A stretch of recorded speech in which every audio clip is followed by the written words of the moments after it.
I'm Tim Burton. I drew from the very beginning, and what seemed to happen is as you went through school, teachers say, oh, you shouldn't draw like this, you should draw like that. So by the time kids got about like 10 years old, they could think they couldn't draw. Even if somebody was telling me I couldn't draw, I still liked doing it.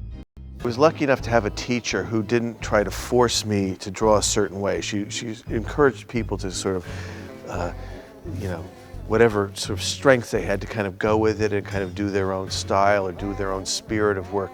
And it also was a way of exploring your fantasy life and your, emotional core. So it's always been an important part of my life.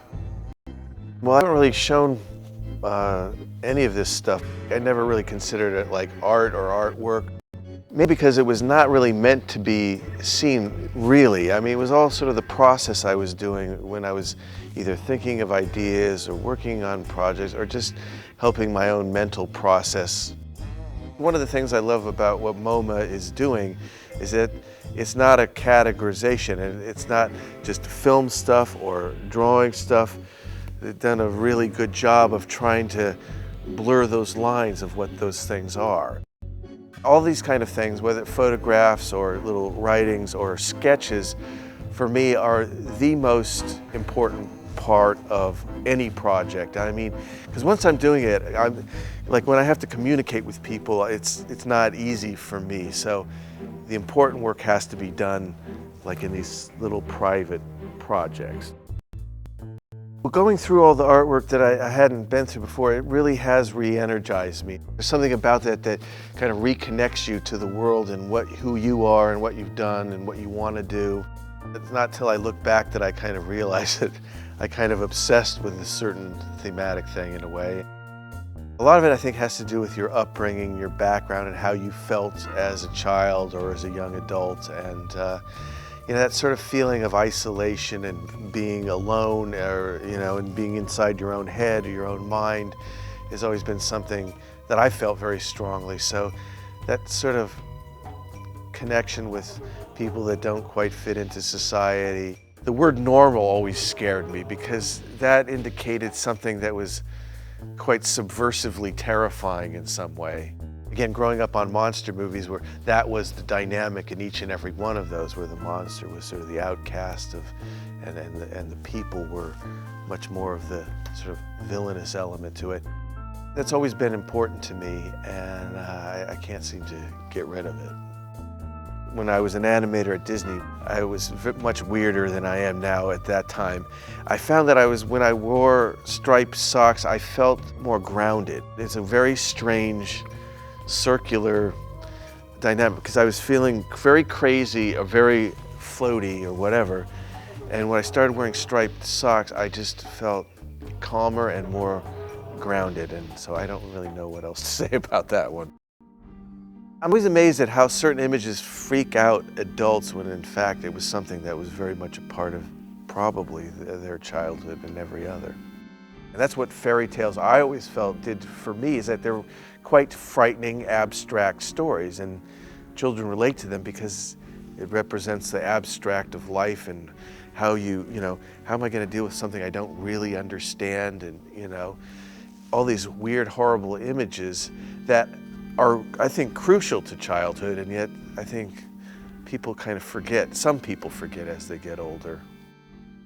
What I was really responded to in movies was German expressionism. There was just something about the dynamics and the shapes, with the shadows and the light and dark and like Fritz Lang and those kind of, or George Méliès, those old films that really captured a spirit and a feeling of like being in a dreamscape or inside of somebody's mind was something that was very strong to me.